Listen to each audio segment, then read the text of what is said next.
fantastic. Really, really looking forward to this one. I have such high hopes. So of course, couldn't leave without that one.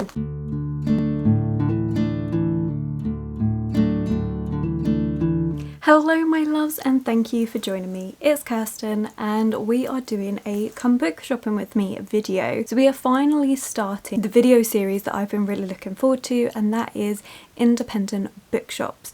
So I want to highlight different independent bookshops in and around London, as well as outside of London, different areas of the UK. So we're starting today book shopping in Brick Lane in London. I do have to admit, Claire Fenby, who I'll have linked below, who is an amazing YouTuber and just an amazing person, she inspired this video because one of her more recent videos was her going book shopping herself, but there was also like this antique market and loads of bookshops that I've never seen in London, and I was like, I've never come across these, never even heard of these. I did some research, I found out where they were, and Brick Lane is the place that we're going to go. I've also accumulated a list of different independent bookshops that I would love to go to, that I'm going to be doing probably about once a month, one of these videos. If you have any other independent bookshops, not just in London but also around the UK, then please put them in the comments below, because I really want to just discover them and highlight them a bit more rather than always being the exact same bookshops. So that's the plan.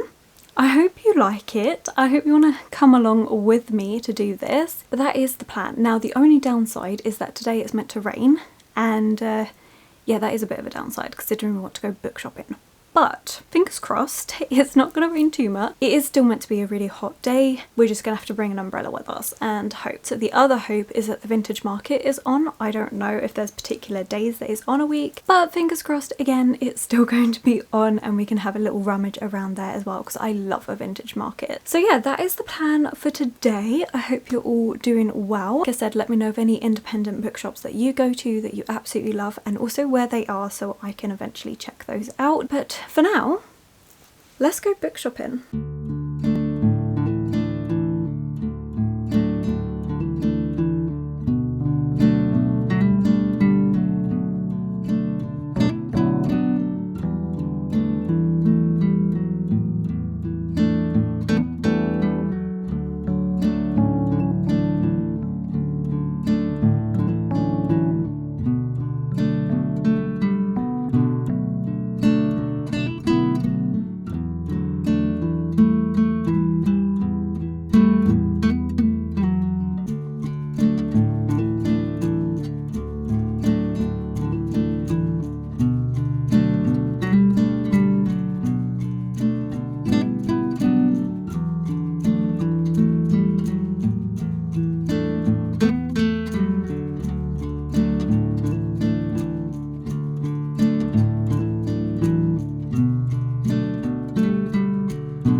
Well, I am back home and we have a bag full of books.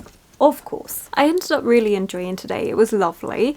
Brick Lane honestly reminds me a bit like Camden, where you have all the markets and stuff, but it just wasn't quite as busy, and I think because it's not as big of a tourist attraction, but there was so many markets and I loved it. The vintage markets were amazing. You had one that was kind of like a food hall at the top, and then you went downstairs to the vintage market, which was amazing, and I loved it down there. I wish I'd taken more footage, but there was just so many stalls of like clothes and jewellery and just yeah, loads of stuff. And then there was another marketplace that we went into, and in there was a little bookshop of like vintage books and everything, which I loved. But I didn't get anything from there, but that was lovely to go to. And then as we were walking further up Brick Lane, you get to different bookshops. So the first one we went into was Brick Lane Bookshop, where they gave me a little bookmark because I got a book. I do like doing, I've said it before, if I'm going into an independent bookshop, I like to get at least one book just to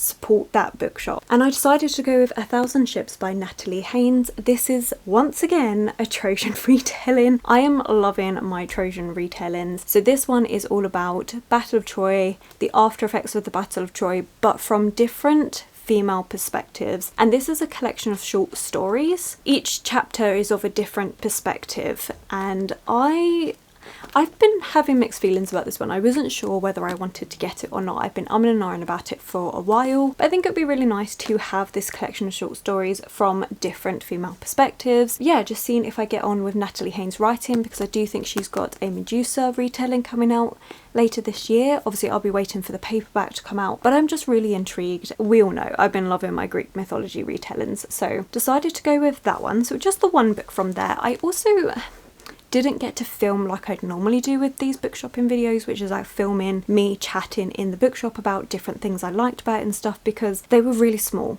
bookshops. So Brick Lane Bookshop in particular was very, very busy.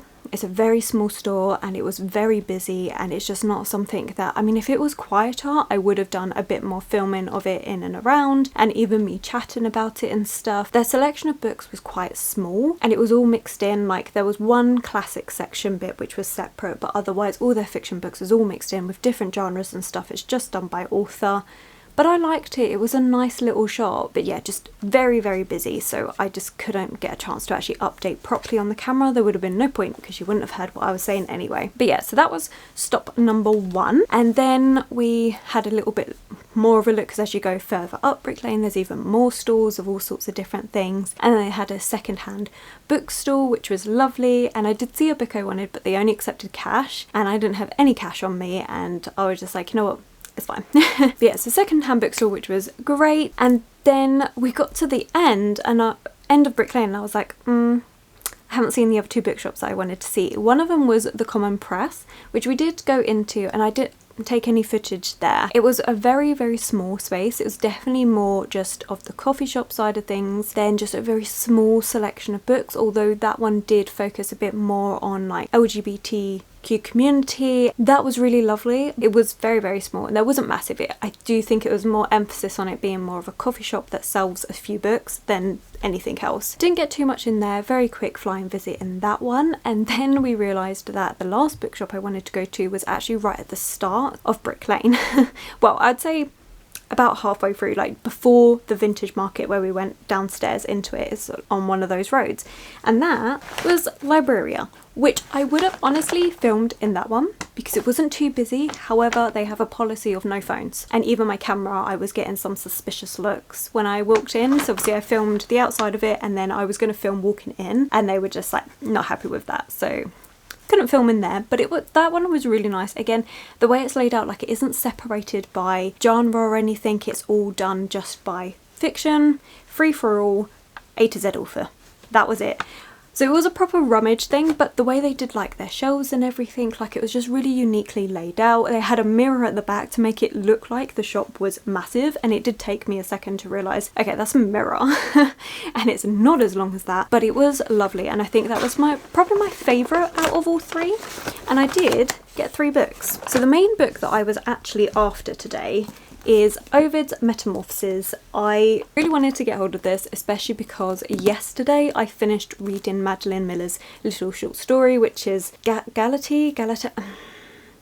We know I can't pronounce that one, and that's based on a short story within this collection, and I've been wanting to get this for a little while because I've been so intrigued. In the Oxford World Classic edition, which is the edition that, apart from the English libraries, I'm trying to collect these because I just prefer them. So yeah, I'm really excited for this one. I'm expecting a lot of different mythology retellings because technically these are all retellings, seeing those different stories, the influences, and obviously other books that have been influenced by these stories. So yeah, definitely, as we can see, on a bit of a Greek themed buy-in, but so happy with that. And then I also saw this beautiful copy of the Odyssey by Homer, and I fell in love. So this isn't the edition I was originally going to get. I do want it in the Oxford World Classics to match the fact that I've got the Iliad in that edition. However, this is stunning. It has deckled edges, and more importantly,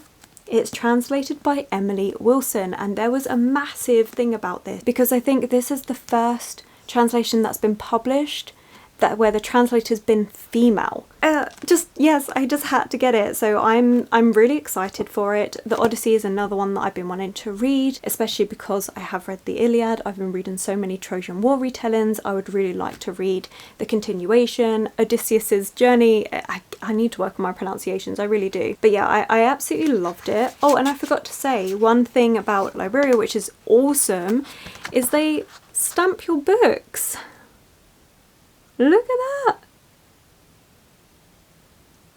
I love that. I think that is an amazing little touch just to have that stamp. But yeah, I love this edition. This reminds me of like the Penguin Deluxe Classic editions because of like the French flaps, the deckled edges, like it's just got that feel to it. So I am super excited for this one. I'm really pleased I got it in this one, as much as it doesn't match the other editions. I think it's prettier. They also gave me a bookmark, and then the last book, I wasn't going to get anything else. I was like, just those two, and even then I'd originally planned just to get one book from each bookshop that we went to, but I thought, well, I didn't get anything from the Common Press, and I saw this one and I couldn't leave it. Definitely thought, right, that's it, just these two. But then as I was paying, literally I'd hand them to her, I was like, yep, just those please, and then I saw this and I couldn't say no. This is Hex by Jenny Fagan, and this is a book that I've been really interested in getting. I haven't seen, like I've gone into Waterstones looking for this book and not found it anywhere. It is a really small hardback, and it's one that Ashley from A Frolic Through Fiction really likes. Also Leah from Leah Crumpton, who again I'll have the linked below, she said how much she loved this book, and so I really wanted it ever since those two have been talking about it. And this one is set in Edinburgh, which I love Edinburgh, it's a perfect setting. Okay, so a convicted witch receives a mysterious visitor, Iris, who says she comes from the future where women are still persecuted for who they are and what they believe in. As the hours pass and dawn approaches, Gillis recounts the circumstances of her arrest, brutal torture, confession and trial, while Iris offers support, solace, and the tantalising prospect of escape. Hex is a visceral depiction of what happens when a society is consumed by fear and superstition, and exploring how the terrible force of the king's violent crusade against ordinary women can still be felt right up to the present day. Yes! I am so excited for this. I am so excited for this. Fantastic. Really looking forward to this one. I have such high hopes, so of course couldn't leave without that one. So overall, today's buy-in was Greek retellings, classics, and then a witch book, which, yes, I'm really excited. I'm really pleased with all of these, happy to add all of them to my TBR, and loved the fact that we spent a day just celebrating independent bookstores and just exploring a different part of London that I haven't actually been to. So yeah, I hope this showed you at least a couple of bookshops that are something a bit different that you haven't maybe been to before. But yeah, I really enjoyed it and it was great, and I'm looking forward to doing more of these in the future. So again, as I said earlier today, please do let me know of any independent bookstores that you know that you think I should definitely be checking out. I would love to visit them. I hope you enjoyed this and that you look forward to these mini little independent book shopping videos in the future. I do have another one planned that's going to take place at the end of August, but that's not going to be in London, so that's going to be good. Right, I'm going to keep on rambling. So for today, let's put the emoji of the day as a bird, because Hex has a beautiful bird on the cover. Honestly, I'm so excited for this one. After reading the synopsis, I just want to pick it up now. But we can't, because my August TBR is huge. Well, not huge. Maybe we'll fit it in if I get time. Anyway, not the point. The point was put a bird as the emoji of the day if you made it this far. And if you have enjoyed this video, then please do give it that thumbs up, subscribe, comment to let me know that you're here. Social media links will be linked below, and I will of course catch you in the next one.